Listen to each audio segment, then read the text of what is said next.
Ladies and gentlemen, have you ever felt like your kindness, patience, and heart were being drained by someone who never seems satisfied?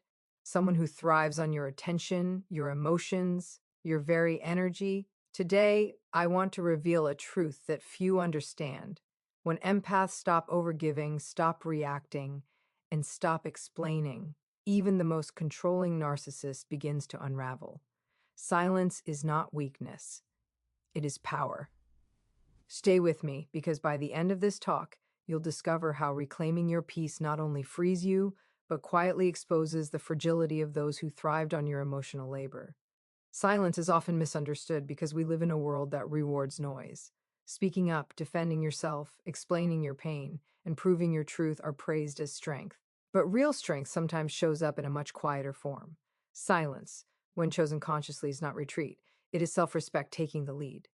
It is the moment someone decides that their energy, emotions, and peace are no longer available for misuse.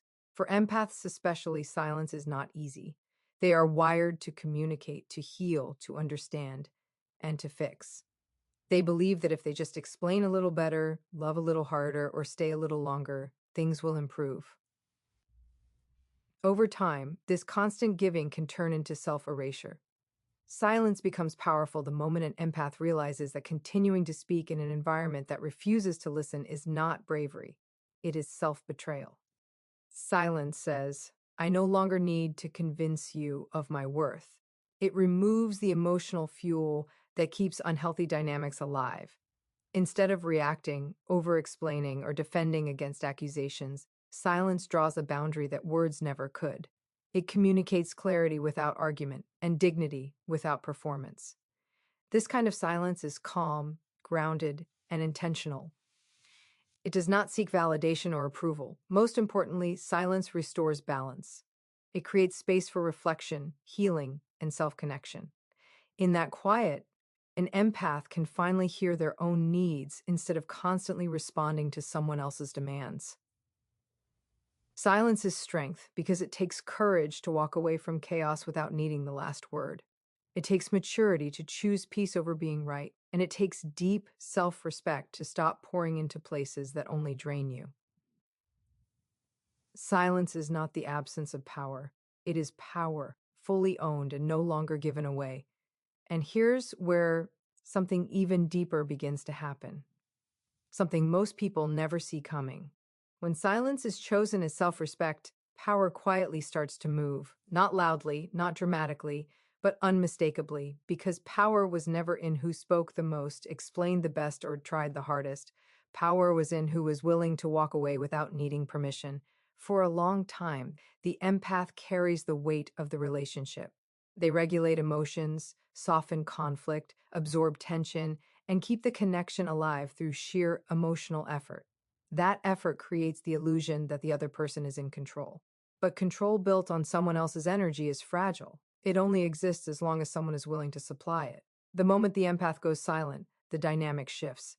The stage goes dark, the audience leaves. And suddenly, the one who seemed powerful is left standing alone with no applause, no reaction, no emotional feedback to lean on. That's when confusion sets in. That's when the panic begins. Because what looked like authority was actually dependence. Silence removes the leverage. No arguments to twist, no emotions to provoke, no reassurance to extract. The empath is no longer playing their assigned role, and without that role, the entire script falls apart.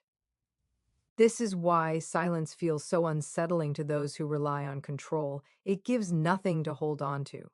Meanwhile, the empath feels something new rising. It's not dominance or revenge, it's steadiness, a calm knowing, an internal grounding that says, I don't need to fight to be free. The power shifts not because someone lost, but because someone stopped participating. And that is the truth no one prepares you for. When you stop feeding what drains you, your strength returns naturally. The balance changes, the gravity changes. The power was never taken, it was simply reclaimed. And when that power shifts, something even more fragile is exposed, because for some people, identity is not something they build from within. It's something they borrow. It's stitched together from reactions, admiration, resistance, and emotional engagement. They don't see themselves clearly unless someone else is reflecting them back. That reflection, your attention, your emotion, your presence, becomes the mirror they stand in front of every day. When you go silent, the mirror disappears, and that's when the unraveling begins. Without your reactions, there is no confirmation. Without your empathy, there is no audience. Without your emotional availability, there is no reassurance that they matter, that they're powerful, that they're seen. What replaces it is something they've avoided for a long time: emptiness. Not because you caused it, but because it was always there, hidden behind noise and control. This is why silence feels unbearable to them. It forces self confrontation. It removes distraction. It exposes the difference between confidence and dependence.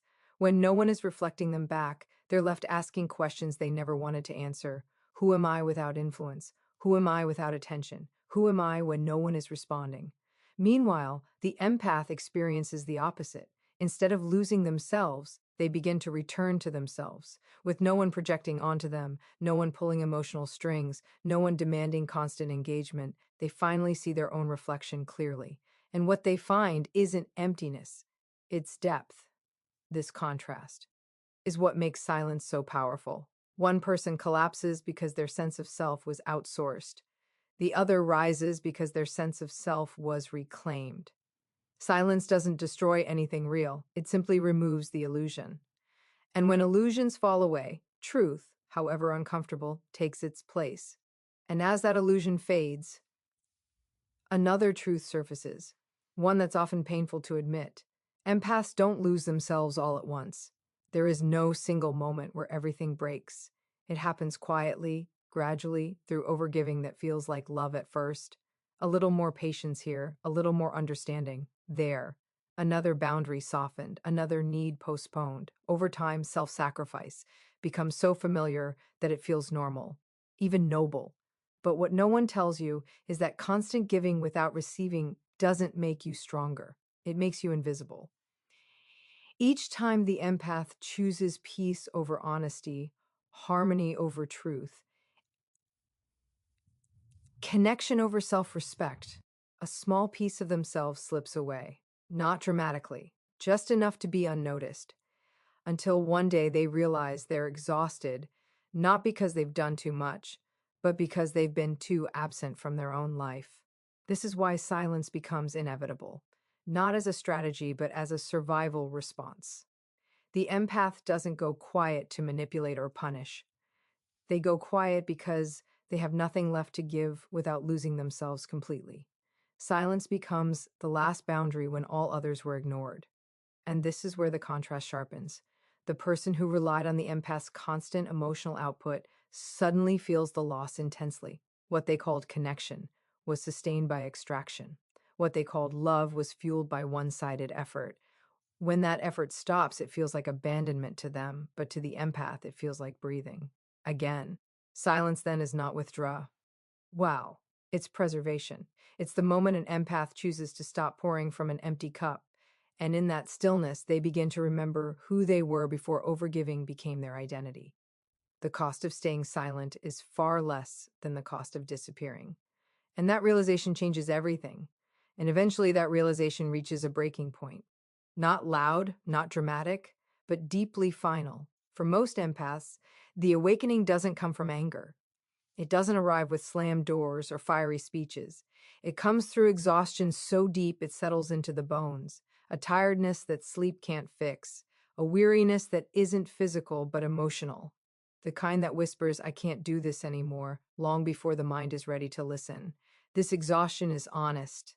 It strips away illusions. It shows the empath the truth they've been avoiding. Love should not feel like constant survival. Care should not require self-erasure, and connection should not leave you empty. First, the empath tries to push through it. They tell themselves to be stronger, more patient, more understanding, because that's what they've always done. But the body knows before the heart catches up. The soul knows before the logic does. And one day, continuing feels more painful than stopping. That's the moment silence begins, not as a choice, but as a necessity. This kind of silence is born from clarity, not conflict. It's what happens when an empath finally understands that explaining themselves one more time will change nothing, that giving one more chance will cost too much, that staying will require them to disappear entirely. And strangely, within that exhaustion, something else awakens. Relief, not happiness yet, not joy, but relief. The relief of no longer fighting reality, the relief of letting go of the responsibility to fix what was never theirs to carry. This is where transformation starts. Exhaustion becomes wisdom, fatigue becomes truth, and silence becomes the bridge between who the empath was trying to be for everyone else and who they are finally ready to be for themselves. It's not dramatic, but it's decisive. And once it happens, there is no going back, only forward into something healthier, quieter, and real. And as the empath steps into that quieter, more honest space, something important must be understood because silence is often misread. This silence is not punishment. It isn't a tactic meant to hurt, provoke, or teach someone a lesson. It isn't revenge dressed up as calm. It's a boundary, clear, firm, and long overdue. A boundary that says, I will no longer sacrifice my well being to maintain a connection that costs me myself. For a long time, the empath believed boundaries had to be explained, negotiated, softened. They thought love meant staying accessible, even when it hurt.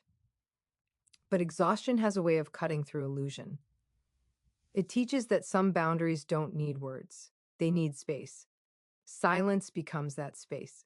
It doesn't attack, it doesn't accuse, it simply stops the cycle. And that's why it feels so unsettling to those who are used to emotional engagement.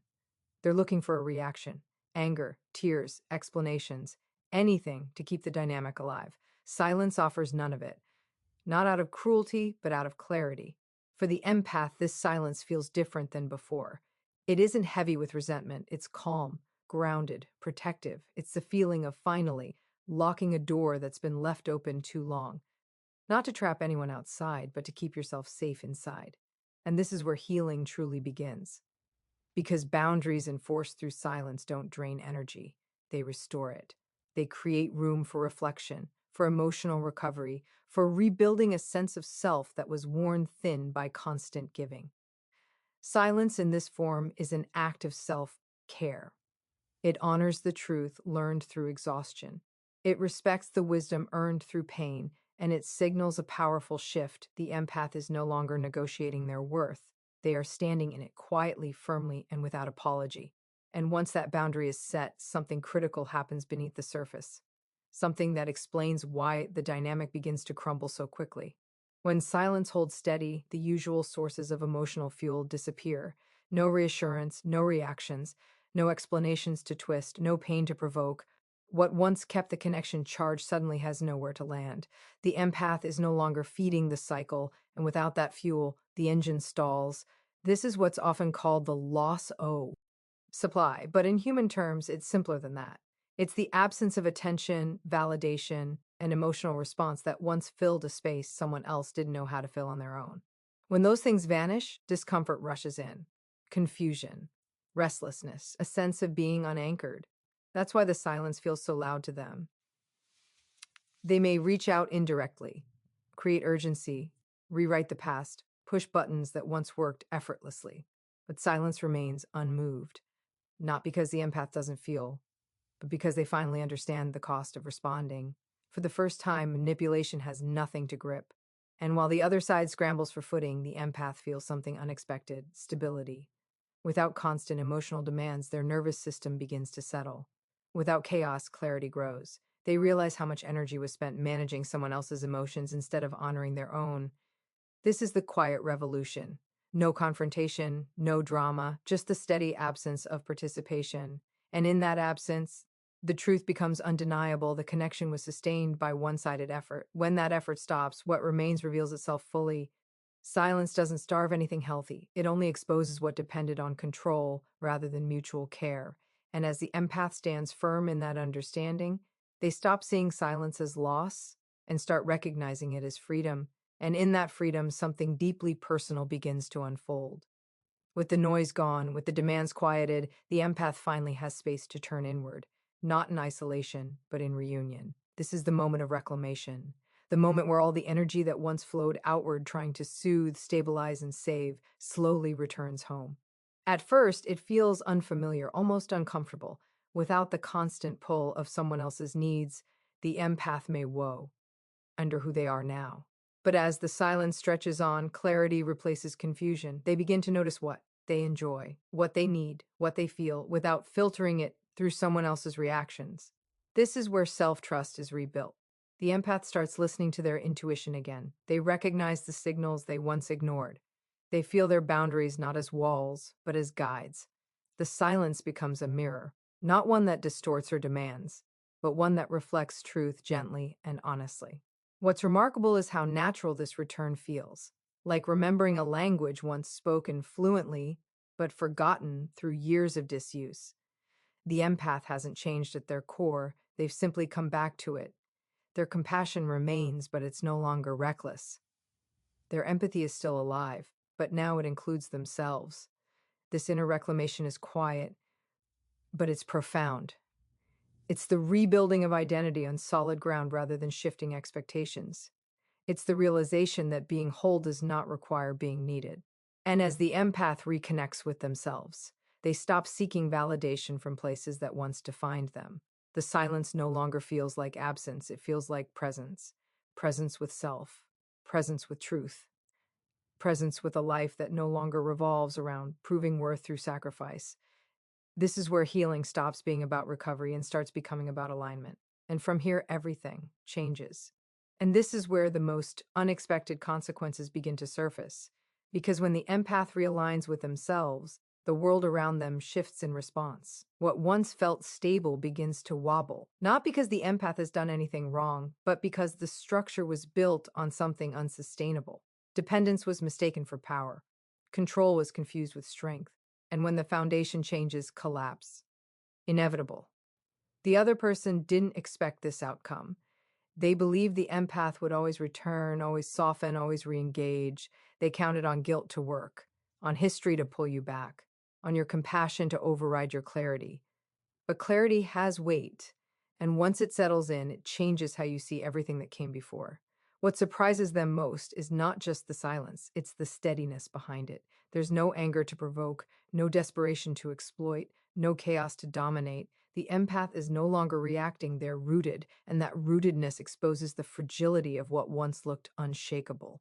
This is where collapse happens, not as a dramatic fall, but as a slow unraveling.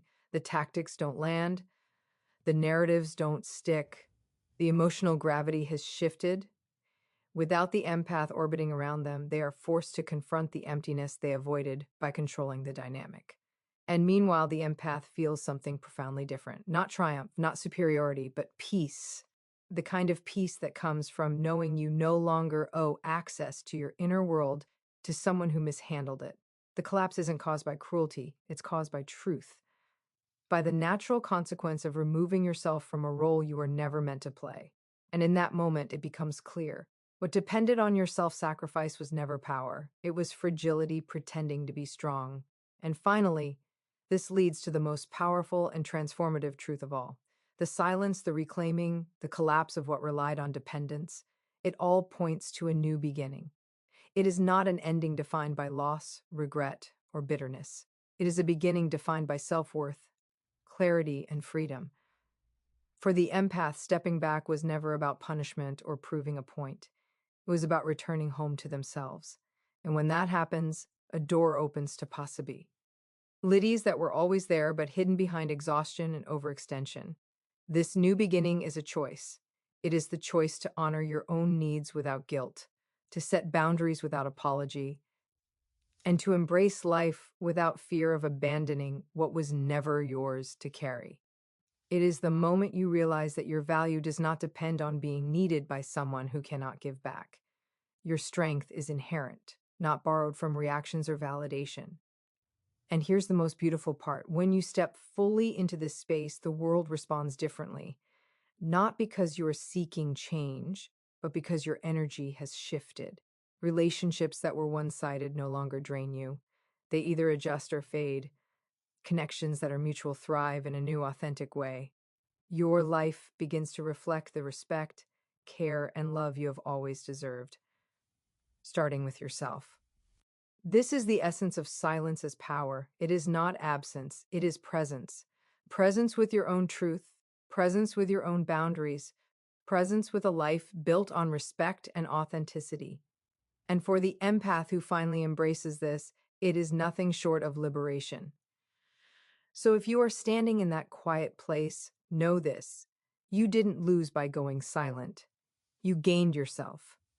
And what you reclaim now is the beginning of a life that no one can destabilize because it stands firmly on the ground of your own worth. And so, as we reach the close of this journey together, I want you to pause and feel the weight of what we've uncovered. Silence, in the hands of an empath, is not emptiness, it is reclamation. It is the quiet revolution that no one sees coming, the invisible force that shifts power, restores balance, and awakens truth. When you stop pouring into someone who thrives on your emotional labor, when you finally stop explaining, defending, or overgiving, something extraordinary happens. You step fully into yourself. Think about it. How many times have we stayed in chaos, hoping to be understood, hoping to be appreciated, hoping that our presence alone could sustain what was never mutual? That hope has a cost. It costs your energy, your peace, your identity. But when you finally pause, when you finally embrace the power of your own silence, you discover something radical. You were never powerless.